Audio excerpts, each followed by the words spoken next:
ladies and gentlemen, welcome in to another episode. Yeah, I might as well start it straight right in the gut, right from the gut. We're gonna do like this. This is the iConis podcast where we talk about a whole bunch of stuff. But today, right now, we're gonna talk about Moondragon. Moondragon. Who's that? You'll find out. Roll the credits. Roll the credits.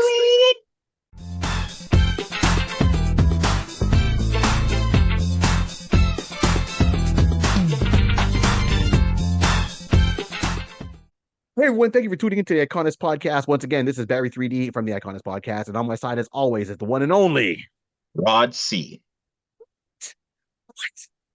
And we are going to talk about Moondragon from Marvel Comics. You're going to say Moon what? No, Moondragon. You're going to say Dragon who? Dragon Lady? No. Maybe that's another character altogether. But we're going to talk about Moondragon.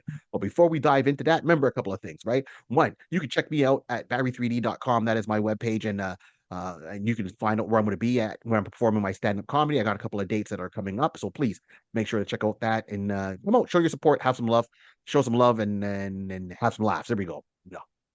My mind is bleh. We were talking about AI before. Yeah, right. We have some jokes with that. Rod, where can we find you? You know what? You can find me, as I say, on the World Wide Web of the world of Instagram at Mr. Rod C. That's MRRODC. From there, you'll find me every place else. Listen, I'm all over the place. A lot of stuff is happening. 2026. Stay tuned. Stay connected. Make sure you hit that follow button. Stay tuned. Let's go. All right. We're gonna shout out our boy Larry Reclazato. Larry, you can find him on obscure, underrated, and unknown comic characters. I know I think I screwed the name, but you see it here. That's his page on Facebook. So he's got that. He's got multiple other ones. So please respect the rules, join, have a good time with that. And it's also a lot of characters we talk about there. And also want to shout out Larry for doing the shorts for us for our channel. So thank you so much, Larry. We'll see you in the next one. That's for sure. Now, that being said, we got to call out new template, new look, same designer. And who that is? The one and only Jaybird Digital Art. Mr. Jason Reese, Jaybird Digital Arts. If you need any graphic work done, you got to go to him and let him know that you need something, be it if it's going to be digital or even as a physical media. And also, if you mentioned that you heard about him on the iConis podcast, he will give you a discount on the work. Okay. All right. Now, also, we have a Patreon page, so please go and check out that Patreon page. We're adding more to it, and it helps the channel grow. And on top of it, we have a coffee page if you want to do a one-time donation. That is also appreciated. Thank you so much. And to all the people that have been on this journey with us with this podcast and how we were growing and going, let us know what you want to hear. If there's a character you want us to talk about, drop it in the comments, send us something. You can reach us. We have media all over the place from as I said, the two pages we mentioned, of course, with X or Twitter, however you want to refer to it, along with Instagram. Oh, okay. Perfect. Or you can reach out to me and Rod individually on our site there and just shoot us a message. Say, hey, we want to hear about this. Awesome. But today we are talking about, as I said, Moondragon. So Moondragon is a character that's in the Marvel universe, and she's so close, and yet so far. I know I'm just making jokes because I like how he says that. Nothing political. Okay, thank you. All right. So we're gonna go back to a couple of quick points. So your question is, who is Moondragon? So Moondragon, you would see her. I got the picture up. She is, I don't know, I guess mixed between telepath and Shaolin monk. Okay. Right, and she's made her appearance, and she's shown up in Marvel, in the cartoons. Sometimes she's in the background, she's in the video games, and I think this is a character. If they're going with a new direction within Marvel, I think that they could turn around and bring this character to life. That's for sure. And I wanted to do something a little bit different today. So let me just go and pull up my good old notes because sometimes the gray memory doesn't go. So Moondragon made her very first appearance. Now she has two roles. She started off as a villain and then became a hero. And you'll see why. So she made her very first appearance in Iron Man issue number 54 back in 1972. And the creators were Bill Everett, Mike Friedrich, and George Tuska. So they were the three people behind bringing this character to life. So that was her first appearance. And she came down trying to find out who was the better person. And she used her mental powers at the time to cause a fight between Iron Man and Namor. and whoever was going to win, she wanted to study their techniques and so forth. Right now, as the hero, as Moondragon, she comes back and she made her debut in Daredevil issue number 105 in 1973. And she identifies as Earth's protector. So that's where she came back in. So she's got like two origins, one as a villain and then one as a hero. Now, why did I say that she was so close to the Marvel universe and yet so far is because the character, timeline wise for the character, her name was Heather Douglas. So Heather Douglas was in the car with her father, and her father's name was Arthur Douglas. And during this time, there was an accident. So, back in the 1950s in the Nevada desert, Mojave, yeah, Nevada desert, what was happening? It was like her with her dad, along with her mom. And her dad was a real estate agent at the time, minding their own business. Everything was going good. And then a spaceship came to Earth and he was on a secret mission. But it was the very first time he was doing that. He was a very junior at this point. And then he saw the car, they saw the spaceship, and he decided at this moment, got to get rid of them. No witnesses. So shot them and left them for dead and flew off. The pilot of this spaceship was the one and only Thanos. Yes, that Thanos from the Marvel Universe, Mr. Does the Snap. He's got the Infinity Gems, multiple storylines with Thanos, Marvel's version of Darkseid. Okay, got it. So he took off. Now, Heather, the time was she was left for dead, but she actually survived that that attack. And she was young. She must be like 10 years old or something like that. She was a very young girl, if not a little bit younger. Crawls out the car, he survives. Her parents are gone. Monitoring this is Thanos' dad, Mentor. So Mentor comes down, says, "Oh, it's a shame what my son did. To make amends, feeling guilty, I'm going to save this girl because he knew how his son was being." And he brings her back to Saturn, one of the moons there, Titan, where the rest of the Eternals are living. And he turns around and he puts her into one of their Shaolin, like a temple kind of thing. Like literally, it's really very Asian influence Right. um, to raise her. So she's a traumatized child. You put her in this situation. So she's lost her parents, taken from Earth to outer space to another planet, and then say, "Hey, you guys raise her."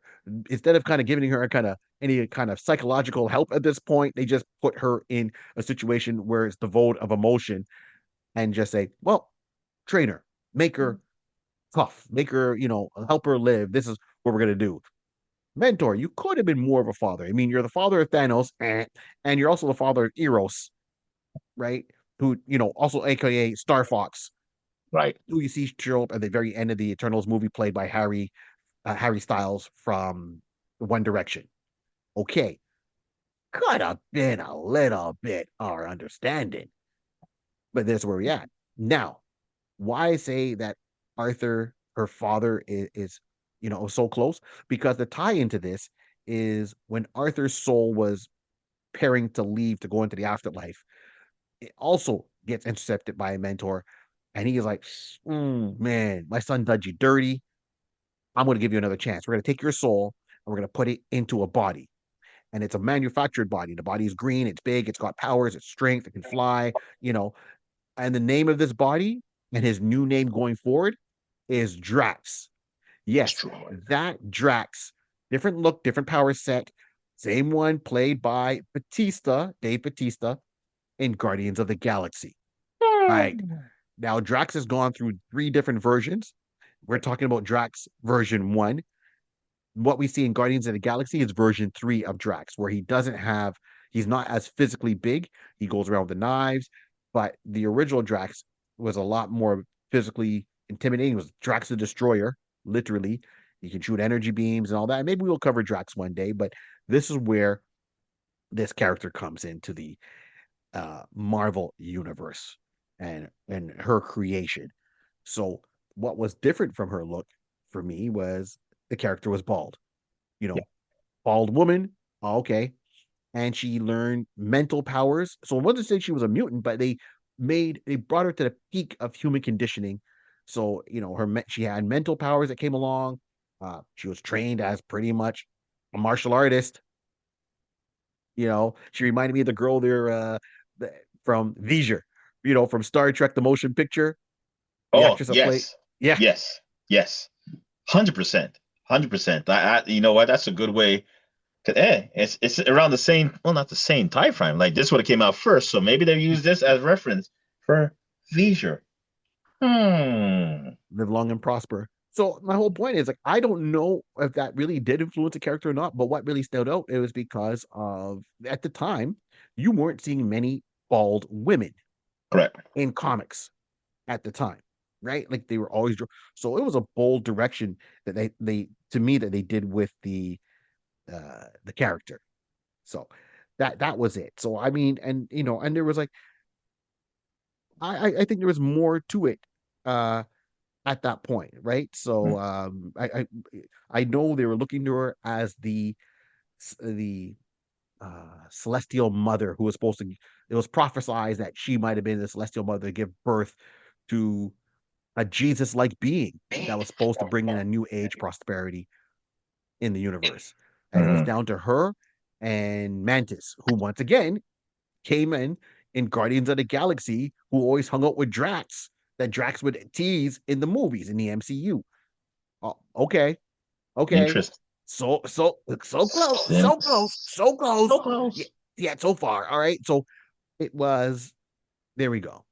So Rod, what was your take on this character? So, I mean, the character was unique. And I always say that, but I like to find things that's different. So in regards to the I'm not trying to say the abduction, but the parental moving process sounding just like Star-Lord, where, an alien came in and said, you know what? Someone did you bad. We're sorry. You know what? We're just gonna take you from your place of birth, your planet, and we're just gonna plop you someplace else. So, like you said earlier, it's funny you're saying that. I mean, it's like, what kind of trauma was this child going through? Be like saying, um, this is different. Where am I? Because again, mentor wasn't a small person. You know what I mean? So right off the bat, like, you're huge. I'll come with you. What about my parents? Don't look into the smoke, baby. Don't look this way. Don't look back there. Just look. Come with me. Come with me. I'll just take you someplace. And then, again, like, just like, hey, how you doing? Mentor, how you doing? I'm good. I'm good. What's you saying? Just in the neighborhood. Listen, I need to be solid, right? Listen, Thanos was being Thanos again. I got to go take care of this boy. He's getting me vexed, but I'm trying to give him some rope. I'm giving him some length, and this boy is just getting me vexed. And he keeps doing foolishness. He keeps dropping the ball. Listen, fortunately, one of his latest episodes is let's just say he just did something foolish. So right now, this is a survivor. I need you guys. Can you guys just take care of her? I'll come and check. I'll come back. I'll come back, and I'm just trying to figure out some stuff. Just keep it for a couple of days, and I'll be back. Mentor never to be seen again. I'm joking. But that is just hilarious in that regard that this guy will come and do that, and then you say, "Well, the kid's here. What are we gonna do with him? All right, you know what? Hey, you're about the same age. Okay, go work. Go over there. Go with those boys over there. Go with those kids over there. Start practicing techniques and all that kind of stuff." But Absolutely. And that's what I say. So it was the Shao Lom Monastery on Titan, right? And yeah, she was raised by the priest of Kama at the Shaolin Monastery. So through yeah, rigorous mental and physical discipline, she unlocked her latent psychic potential, eventually becoming a world-class athlete and genius scientist. So that kid went to a hardcore boarding school. hundred Now, percent. if you say that doesn't make sense, Barry, of course, if you look at the Chinese Peking school back in the day, if you don't know, you're about to learn today, right? This is not a thing. This is true on Earth, okay? And you know who graduated from that school? Jet Li, Jackie Chan. I even believe Bruce Lee. They all went to this performing school, and it was a school that they would send the kids, and these kids would learn basic high school or elementary high school, but they would also teach your kids acrobatics, martial arts, Yeah, and to carry on those traditions. So Without that, let me go down a rabbit hole for half a second. Let's go. Were they trying to make super spies over there? You always hear about the Red Room, the Russian Red Room, or the Russian Tea Room. Okay, and they were making spies back then. Look at Jackie Chan, and look what he can do. Look at Jet Li. Look at what he can do. Now I know some of it you're gonna say, Barry, but that's movies. That's movie magic. Yes, but he can still throw a kick like he can throw a kick. Can you Thank kick you. like that? Can you bust on two backflips, bust a guy in the head, and then run up a wall? All Even right. if you, I couldn't do that. Listen, I listen, wish. listen. We've seen enough, you know, kung fu, movies and flicks, as the old folks would say. Shaolin versus And you Dragon. Sorry, Shaolin versus Ninja. listen, there's a whole bunch of stuff, but you see that sometimes they go through their rigorous training of, to excel. To me, are they trying to make Red Room agents? I don't know. I'm just right, But but I have to I'm admit just saying, there's just, but you want to make sure that we are at peak form. We will never be defeated. How do I that's know? right. We produce excellence upon excellence. You guys are over there, guys over there, but over here on this mountain, in this temple, best of the best. Started to sound Best of the like best. MIB, man, MIB, because you wanted the best of the best, sir. That's right. That's what we do. So Watch yeah, that. That, I'm that just even saying. best of the best. That was an Eric Roberts movie, right? Martial arts. Okay. Um. Yeah, yeah. That's why I had to go. Wow. I know you were saying it as a phrase, Oh but yeah, yeah. yeah, yeah. And once again, if you watch any of those Shaolin movies, pretty much all the performers are from that school. So like one of my favorites is the 10 Tigers of Shaolin and Shaolin versus Lama. What? Wicked. Wicked. And of course, Ninja, Shaolin versus Ninja, because that's where you get that crab walking ninja. And if you look at it close enough and you put music behind it, that's the MC Hammer typewriter dance. Now you know. Okay. Okay. All right then. So now the thing is, she's unlocked that. So maybe she would have been a mutant per se because she unlocked those latent powers. Yeah. How they would have classified the character, right? Moondragon. But then, of course, how does she even get stronger? Is because one time she's in a meditative state. She's, doing her aum or wusa, whatever she's doing. And she was approached by the Dragon of the Moon, right? This was a cosmic entity known as the Dragon of the Moon. And she got into a psychic combat with this dragon. And in her arrogance, she believed she had defeated the beast. So she thought, oh, wow, I beat it. Sorry, you're not Iron Fist. You did not defeat that dragon. What really happened is a portion of its essence seeped into her mind, and that encounter fueled her infamous superiority complex, and inspired her to take the name Moondragon. So before she even had the official name, this is why she got the name. Right? She thought she beat the monster, the dragon. Nope. And then the dragon's like, "Oh, take my name." Oh yeah, yeah.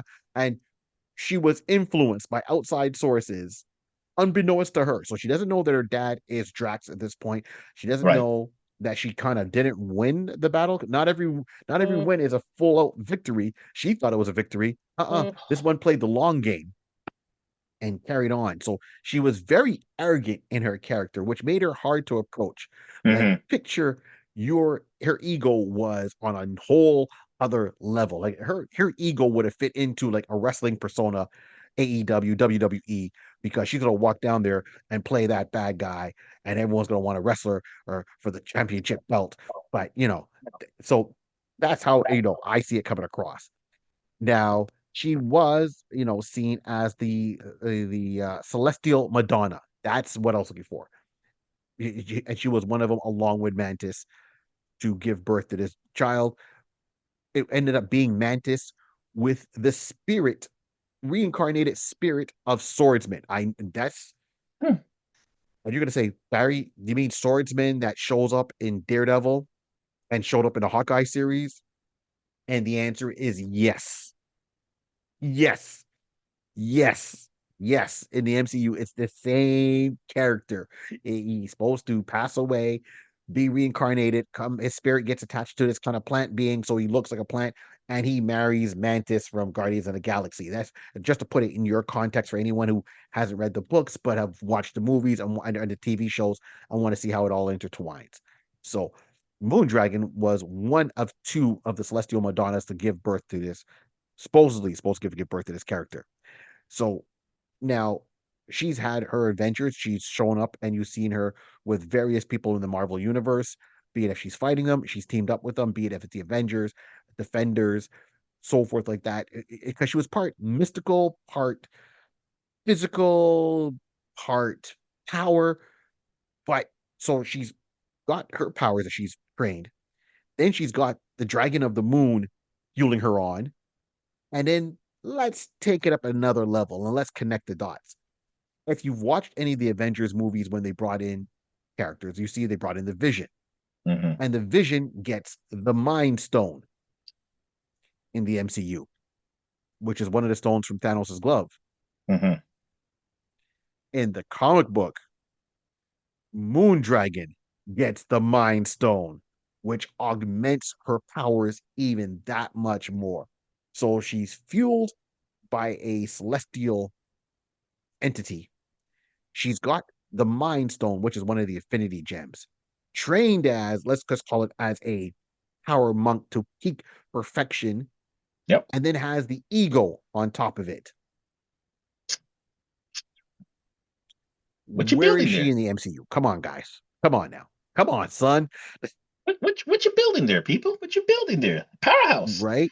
Right? And yeah, the Mind Stone. So sometimes, and she's teamed up with other characters. So Hmm. they brought in the Last Guardians movie, Adam Warlock.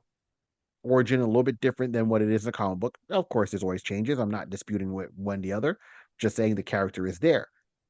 At one point, she joins a team, which is Adam Warlock's Infinity Watch. So the Infinity Watch is a team that Adam put together with Moondragon, Gamora, obviously himself as leader. Drax joins the team at one point, and they all making sure that they all have one of the Infinity Gems to keep him away from Thanos and to keep him in line. That's their sole purpose, per se. A whole team to watch Thanos and keep him away from the gems so he doesn't bust a da da da da da da da da da da da da da. Right. Because a snap takes away a half of a population, Hmm. and the character, he, he Yeah. he does join the Guardians of the Galaxy at one point. Yeah. Yeah. What do you think of some of her stuff here, Rod? I mean, it's interesting. Like, I mean, she, like you're saying, she's not only with the Guardian Galaxy, she already you see later on that she was battling with Daredevil, uh Iron Man. I mean, there's a couple of small stuff, but she's interesting. I never really read up about her prior to this, so Right. I'm just trying to catch up on who she is and so forth. But like you're saying, in regards to if we were to bring it to the MCU, I would like I would like that to be a good possibility because she could be now like an interim in between. Now he's saying the source of Supreme Wu, Doctor Strange, have Moon Dragon, and then you have uh like the Ten Rings. I really I apologize. Oh I yeah, apologize. yeah, yeah, yeah, yeah, yeah, yeah. Yeah, for that particular other world that they were from. So you're like again, they're slowly building the mystical side of the MCU. So yeah, she would be a great addition on there because, like you said, she has ties to uh, you know certain groups already. Maybe not Drax, Drax the third. She's Drax the Right. first. She's connected with Drax the first, but Yeah. she's also has interaction with Thanos in that regard as well. So that could be a nice little flashback. Is that you can actually, you know, bring bring Thanos back in one of her flashbacks and how she got her powers, and then basically put her into that particular position. And then before she came back to Earth, all her training, everything like that was happening during the time. So when everything now is done, she now can come back to help, you know, stabilize the Earth, for any future situation, any future type of cosmic type of interaction or issues, she now could be one of those people, one of the chosen ones who's in between both worlds in that regard. Exactly. Because all the other characters you mentioned, like Adam Warlock is there, Mantis is there, Swordsman's there, right? So we got the Guardians of the Galaxy, and then she does play into some key storylines, right? Hmm. She plays into the Annihilation Wave. So if you for comic book fans are going to know about the Annihilation War, which is a whole invasion that could tie, I guess, in the comic books, obviously handle a certain way, and we'll probably maybe touch on that so what we read. Hmm. But in the MCU, I could see them using Moondragon as a focal point for this storyline to bring other teams together. And if I had to do it in an excuse me, you kind of way, I would tie it in with Fantastic Four because they need to get into the negative universe, and that's a Fantastic Four tie-in right there. Right. Moondragon in there. Okay, you can bring back in the Eternals. I know the Eternals how they perceived it the first time in the movie. Um, I liked it to a certain point, but there are certain elements I was not a fan of. I'll be honest about that. But I Hmm. love those characters. I was very excited for it. So maybe we can do a soft retcon on that and bring in those Eternals, right? Because they're the space ones from Titan, from outer space, from the moon, and that's where Moondragon is supposed to be associated with. So Right. bringing in the Eternals, Fantastic Four, and then you bring in, of course, Guardians of the Galaxy, right? Because in that storyline, you have Star Lord that shows up. So there's a couple of guys that, guys, guys and gals, people, heroes that Hmm. can all come together to deal with the Annihilation Wave, and it doesn't have to be an Avengers focused movie. It Right. could be another spin-off of a big event, and I think if you're going to do a movie, do big events, right? Guardians of the Galaxy did really well. Yes. Endgame for Avengers did really well, and now we're gearing up for Doom War. All right, doesn't always have to be Avengers focused, but it can be Marvel focused. And I think this is why we do the show. Sometimes I feel Marvel could go for different things and bring them in and give us the true example. Like when they did Thunderbolts and movie, the movie was good, and then they renamed it the New Avengers. Once again, that wasn't the true Thunderbolts that I remember from the movie from the comic Right. books. It could have been different, and having them as the New Avengers, it could have been. I would have been happier maybe with West Coast Avengers, Fair. right? Fair. Than make them the New Avengers. You still could use those characters in a different way, Hmm. but that's my 2 cents. So there's my whole thing with once again Moondragon, and of course Moondragon does have a relationship um with fella Val, who is the new Captain Marvel. So the two of them, yes, do have a Hmm. relationship together. I believe they get married, but this is also going back to Captain Marvel, Captain Marvel, how you want to look at him from Marvel Comics, that is, right? And then how he had his son Genesis and so forth. So this is another one of his kids, which does tie in to Moondragon Drax and the Eternals on Titan. And I keep emphasizing Titan because we have Eternals on Earth, which is Icarus, Athena, who we've also Hmm. seen in the movie played by Angelina Jolie, Yep. those characters. So Harry Styles' character when he plays Star Fox is from the space version because with the Eternals, it was two brothers and they had a difference of ideology. And some stayed on Earth, and then half the Eternals decided to go into outer space and form their own colony. So that's Mentor, that's Thanos, that's Star Fox. So yes, Mr. Snap and Star Fox are supposed to be brothers. They have the Hmm. same parents, even though their looks are drastically different. Yeah. Okay, so that's my 2 cents when it comes to Moondragon. So a lot of stuff there. She's crisscrossed a lot within the Marvel universe already, Hmm. Yeah. and because of her power set, I think that the character is perfect for something to come on, right? And she's got that mindset. Like, even she was,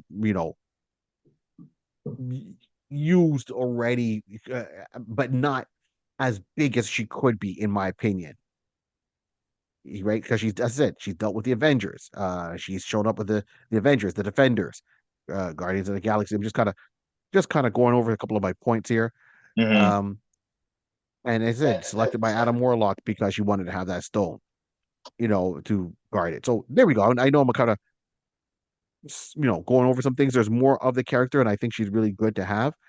And even just get into like her powers, like at peak level, she has planetary telepathy. planetary telepathy, illusion casting, telekinetic force, you know, dramatic manifestation. So she can physically transform into any superhuman, durable dragon capable of faster than light space travel and surviving the vacuum of space. Like literally, you could turn into a space dragon, fly through space, get to another planet, and say, "Yeah, I'm here. Let's go. Come at me, bro." She needs her own miniseries Yeah. to reintroduce a lot of fans to the power behind her, especially that we're trying to put, well, not we, but right now over the day and age, you're trying to be more diverse with characters, right? More strong female leads, diversity by racial background, and that's great. Inclusion, Uh, all for it, but you don't need to make a character more than what it is. Use what you have. So to me, Moondragon was overlooked in light of maybe some other ones. I mean, everyone's like, okay, Captain Marvel. Yes, Captain Marvel, Carol Danvers, amazing. But then you want to have another strong character. You don't have to be all the Marvels. What about Moondragon? right. All right, that's my 2 cents. So we're gonna get down to casting. Unless you had another point to make there, Rod. Do you want to get down to No, no, casting? no, no, no. That's, everything sounds like you said everything. Sounding good. Sounding good. Sounding good. I know I'm a talker. All right, then I'm No, sorry, no, but yeah, this guy. you know. This guy. This guy.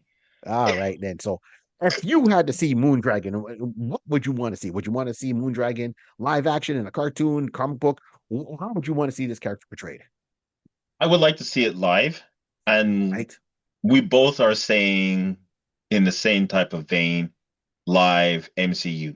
So there's already a base there.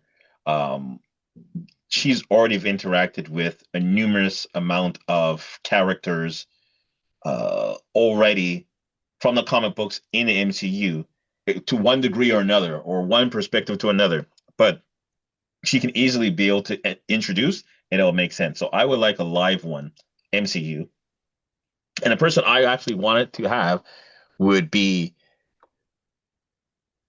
I would like to have Zoe Kravitz. I would Really? like to have Zoe Kravitz. Now, Okay. I'm looking at her from a couple of, definitely from the aspect of her being, an action type of actor. So she's done a couple of stuff already. I mean, Yes. she's been in Mad Max, Fury Road. She's been more recently and more familiarized is Selena Kyle in the Batman. So she can have the dexterity to to be flexible, and just to, if you have to do any type of martial art type of interaction and fight scenes and action scenes, I can definitely see her in her skill be able to pull it off, and it's not too far out of her range. So seeing that, definitely would like to say I want to have someone who has the ability to show off that little attitude, who can be a little tough in that regard, and just kick up a little dirt in someone's eye type of scenario, and not back down. She did it with Selena, she did it with Mad Max. So it's really more on the Mad Max aspect of it. Toasted on the knowing, you got to be, you're in the, like we talked about the desert. She, her character is portraying from back, in that type of realm, so she can pull that off. Um, yeah, she would have to go bald for the colony. You can do it Yeah. for the colony. Just For the so you colony. for the colony. So you can do it. You can do it. Uh, I'm sure you're gonna look wonderful. You'll look wonderful. Um, but yeah, I would like to nominate Zoe Kravitz for the role of Moondragon. Yes. All right. All right. There you I go. like it. I like it. All right. I can see where you're going. I can understand your vision. I see why you're pulling from. And so it's good choice. Good choice. I'm myself going to turn around. If I had to cast Moondragon, I'm going to look for someone that's going to have a unique look. Hmm. Of course, we're always looking at unique looks, acting chops, what they've done in the past. This is the kind of what we look at it. So yes, just like you, Rod, I'm going to go live action. I'm going 100% live action. Bring her into the MCU. Seeing the other characters are there. For someone that's going to be maybe a little bit arrogant, a little bit motherly at the same time, depending on what she's supposed to be, and then going through struggle and showing that dealing with adversity. and how they handle it with a little bit of grace. And of course, keeping that trauma underneath there. I don't think that trauma has ever been explored in a comic book fully. So I think that's going to be there. But of course, keeping her as a strong character, right? Hmm. It doesn't break her, it makes her. Okay. So I'm going with, I forget my pronunciation, with Phoebe uh Dinover. Dinover. Oh my gosh, I'm mispronouncing this poor girl's last name. Well, anyone, you all recognize her. Bridgerton season 1 and 2.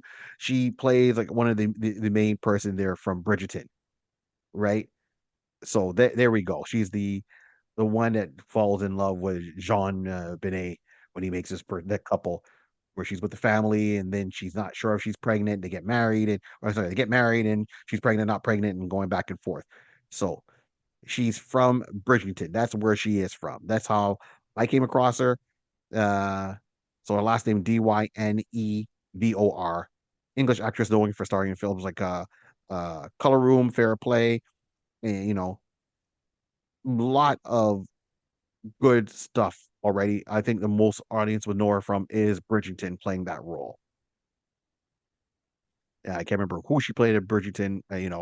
She played Daphne Bassett. There we go. Thank you very much. So she played There you Daphne go. Bassett in Bridgerton. This is who I would see playing Moondragon. Now, one, do I want to see the poor girl shave her head? I mean, obviously Moondragon is bald, so she's got to be bald at one point.